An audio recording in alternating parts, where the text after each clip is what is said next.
नमस्कार मित्रांनो, मराठी क्राईम स्टोरीमध्ये आपलं स्वागत आहे। दिल्लीच्या आझाद नगरमध्ये एक सफाई कामगार राहायचा। त्याचे नाव अशोक वाल्मिक, वय जवळपास 38 वर्ष आणि पत्नी मीनाक्षी, वय जवळपास 35 वर्ष आणि त्यांना 3 मुले असा परिवार राहायचा। त्यांच्या लग्नाला बरेच वर्ष झाले होते। मुले पण तरुण होती। त्यांचा संसार सुरळीत सुरू होता। मात्र 1 वर्षापासून अशोकच्या जीवनात दुसरी महिला आली। त्याचे त्या महिलेवर अनैतिक संबंध सुरू होते। यांच्या प्रेमाची भनक काही दिवसांनी पत्नीला लागली। यामुळे यांच्यात थोड्या गोष्टीवरून झगडे भांडणे व्हायला लागले। एक दिवस अशोकने ठरवले पत्नीचा काटा काढायचा। 4 महिन्यापासून प्लॅन करत होता। तेवढ्यात त्याला समजले की महाकुंभची यात्रा भरलेली आहे। तेथे करोडो लोकांची गर्दी असते। हीच संधी साधून त्याने बायकोला मनवले। 17 फेब्रुवारी 2025ला घरून दोघेही पती पत्नी महाकुंभला गेले। महाकुंभला पोचल्यानंतर 18 फेब्रुवारी 2025ला दिवसभर त्यांनी दर्शन वगैरे घेतले आणि गंगेमध्ये आंघोळ करायला गेले। गंगेमध्ये डुबकी मारत असताना त्याने आपले मोबाईलमध्ये सेल्फी घेतले आणि व्हॉट्सअप स्टेटसला ठेवले, जेणेकरून त्याच्यावर कोणाचाही संशय येऊ नये। संध्याकाळ झाल्यामुळे ते राहण्यासाठी रूम बघत होते। वेळ रात्रीची होती। इकडे तिकडे रूम शोधल्यानंतर त्यांना एक रूम मिळाली। महाकुंभला अतोनात गर्दी असल्यामुळे तेथे लॉज आधीच बुकिंग होते, म्हणून अशोकला एका घरी एक रूम मिळाली। त्या घरासमोर CCTV कॅमेरे नव्हते। त्याने कोणतीही आयडेंटिटी प्रूफ न देता 500 रुपये देऊन रूम बुकिंग केली। जवळपास 8 वाजता अशोकने बाहेरून जेवण आणले आणि दोघांनी जेवण केलं। रात्रीचे 1 वाजेपर्यंत सगळं व्यवस्थित होतं। 1च्या नंतर अशोकने आपल्या पत्नीचा धारदार चाकूने खून केला।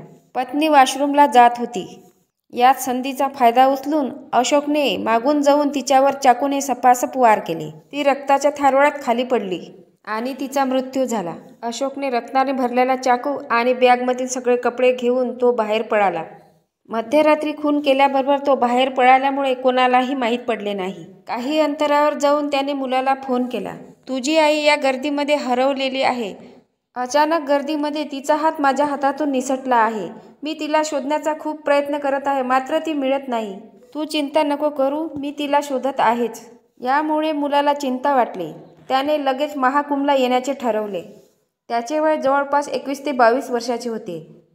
मुलगा 19 फेब्रुवारी 2025ला महाकुंभला पोचला। तेथे पोचल्यावर त्याने आपल्या आईचा फोटो दाखवून शोधाशोध सुरू केली।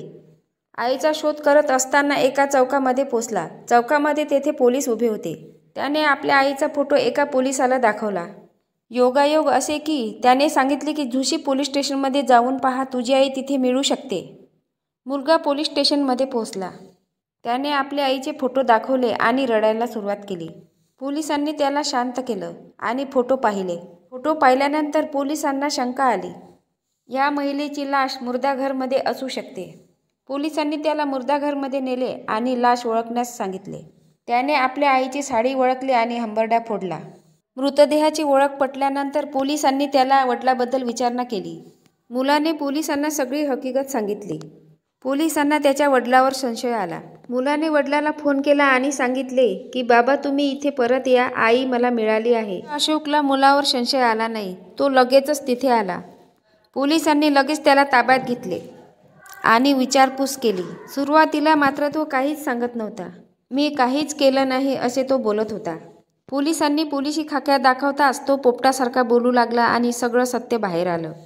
महाकुंभच्या पवित्र ठिकाणी लोक आपले पाप धुण्यासाठी तेथे स्नान करायला जातात आणि हा नराधम तेथे पाप करायला गेला।